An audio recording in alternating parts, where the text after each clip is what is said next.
नमस्कार। आप सभी का एक बार पुनः स्वागत है। आज हम चर्चा करेंगे नाइट्रोजन चक्र की।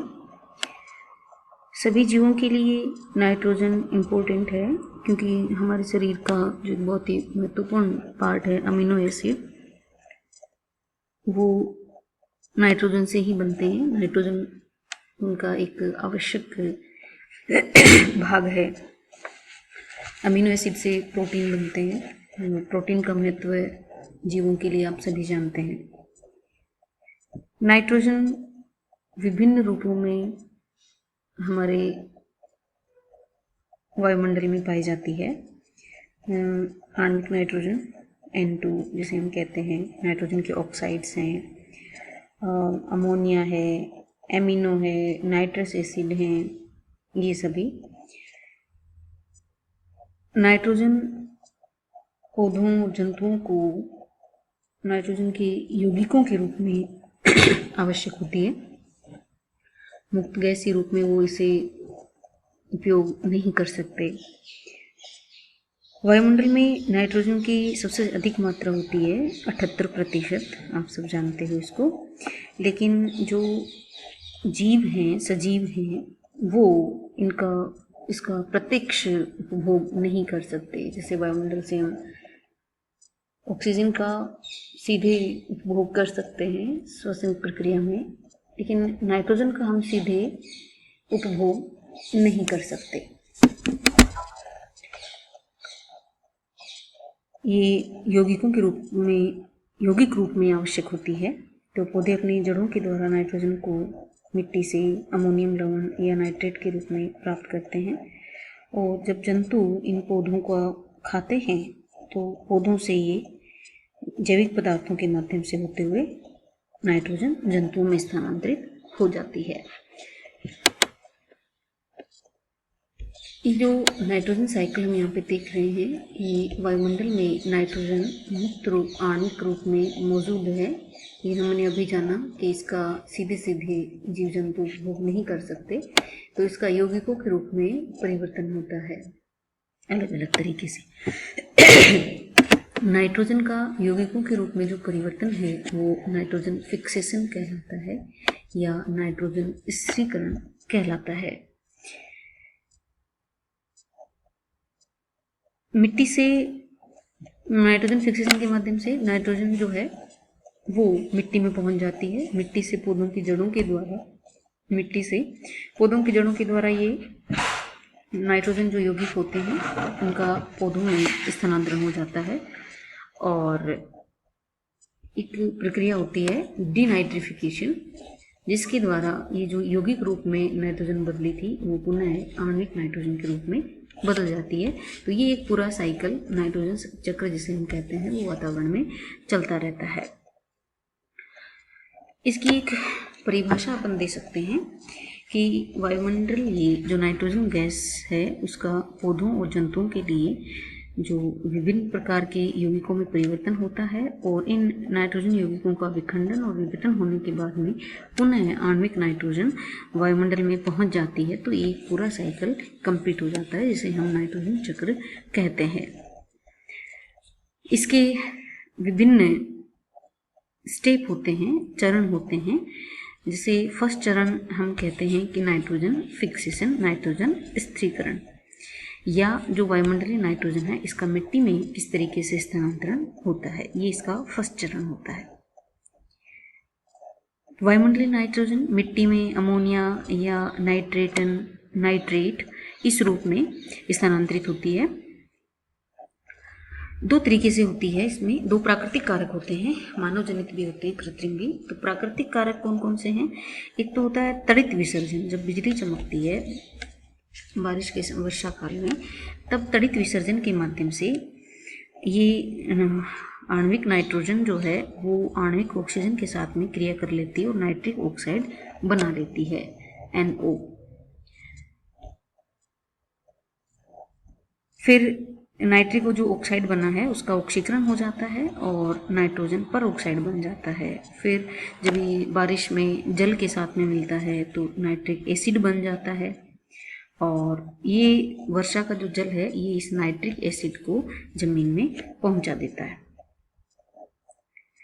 अब जमीन पे मौजूद जो चूना पत्थर है या अन्य क्षार हैं उनसे क्रिया करके नाइट्रेट के रूप में बदल जाता है और नाइट्रेट का मिट्टी में संग्रहण होता रहता है और इसी नाइट्रेट को पौधे जड़ों के माध्यम से ग्रहण करते हैं। दूसरी जो चीज हमने पढ़ी थी कि जीवीय क्रिया, तड़ित विसर्जन पहला था प्राकृतिक कारक, दूसरा है बैक्टीरिया इसका फिक्सेशन करते हैं, नाइट्रोजन का स्थिरीकरण करते हैं, जिन्हें हम नाइट्रोबैक्टीरिया कहते हैं। नीली हरी शैवाल भी इसमें सहायक होती है। ये दो टाइप के बैक्टीरिया होते हैं, एक तो फ्री रहते हैं जमीन के अंदर, दूसरे वो होते हैं जो दूसरे किसी सजीव के साथ में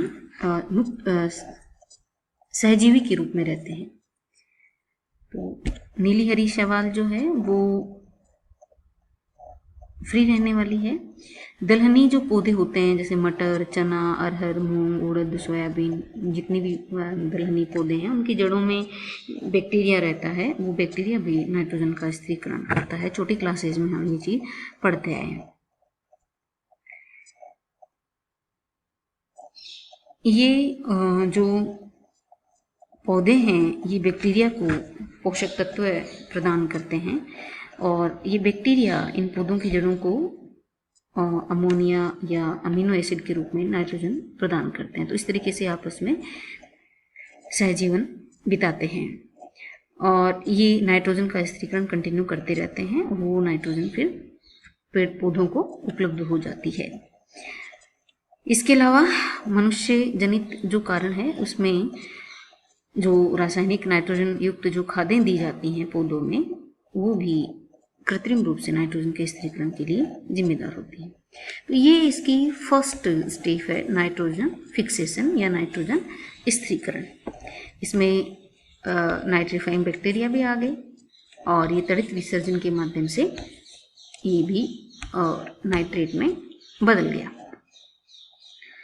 अब ये जो नाइट्रोजन का खनिजीकरण, नाइट्रीकरण और मिट्टियों से नाइट्रोजन का पौधों और जंतुओं में स्थानांतरण है, उसको हम दूसरे चरण में पढ़ते हैं। अब नाइट्रोजन का ऐसे रूपों में स्थानांतरण हो गया है कि पौधे उन्हें अपने जड़ों के द्वारा ग्रहण कर लें।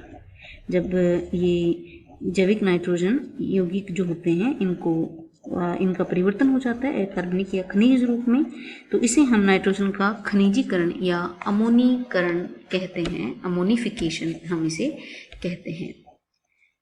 जो नाइट्रोजन युक्त यौगिक थे उनका अमोनिफिकेशन हो गया है, अमोनिया जिसे हम कहते हैं। अमोनिया लवण को जो नाइट्रेट या नाइट्रेट में रूपांतरण की जो प्रक्रिया है वो अमोनिफिकेशन नाइट्रीकरण कहलाता है, जिसे हम नाइट्रीकरण कहते हैं। अब नाइट्रेट के रूप में पौधों ने ग्रहण कर लिया है और जो विभिन्न जटिल जैविक यौगिक हैं या कार्बनिक यौगिक हैं उनमें रूपांतरण हो गया, जैसे प्रोटीन बन गया। अब जो दूसरे जीव जंतु होते हैं वो इन पौधों का भक्षण करते हैं, जो शाकाहारी होते हैं, तो वो प्रोटीन के माध्यम से वो नाइट्रोजन पहुंच गया जीव जंतुओं के अंदर। तो पोषण स्तर एक से लेकर के दूसरे तीसरे तक पहुंचता रहता है। और जंतुओं में जब प्रोटीन का विघटन होता है किसी कारणवश, तो ये अमीनो एसिड यूरिया इनमें बदल जाता है,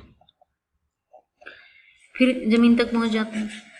फिर जो ये यूरिया अमीनो एसिड ये हैं, इनका डीनाइट्रिफिकेशन होता है, जिसे हम एनाइट्रीकरण कहते हैं। और इस प्रक्रिया के माध्यम इसमें भी बैक्टीरिया अपना योगदान देते हैं। इसमें एनाइट्रीकरण का मतलब ये है कि नाइट्रेट जो थे, नाइट्रोजन के जो यौगिक थे उनका गैसीय नाइट्रोजन में रूपांतरण। तो मिट्टी में कुछ बैक्टीरिया होते हैं, कुछ फंजाई होते हैं जो बिना ऑक्सीजन के जिंदा रहते हैं।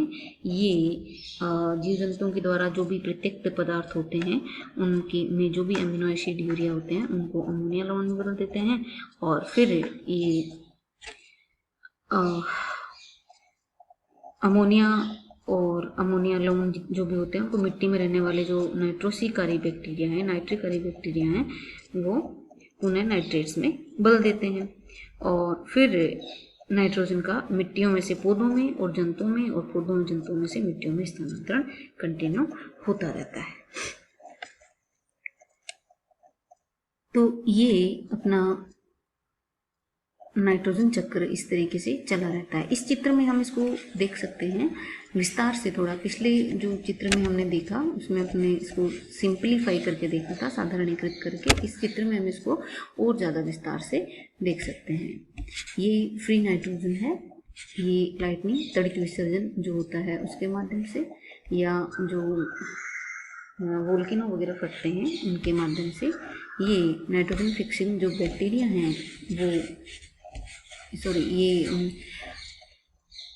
नाइट्रिक एसिड के रूप में ज़मीन में पहुंच जाता है और फिर वहाँ पे नाइट्रोजन फिक्सिंग जो बैक्टीरिया होते हैं वो जो दलहनी पौधों के रूट नोड्यूल्स में रहते हैं और जो फ्री रहने वाले हैं जो मिट्टी में रहते हैं वो उनको अमोनियम और अमोनिया में बदल देते हैं। फिर इनका नाइट्रिफिकेशन होता है और इनको नाइट्राइट्स में कन्वर्ट कर दिया जाता है। फिर आगे ये ऑक्सीडाइज होकर के और नाइट्रेट्स में कन्वर्ट हो जाते हैं।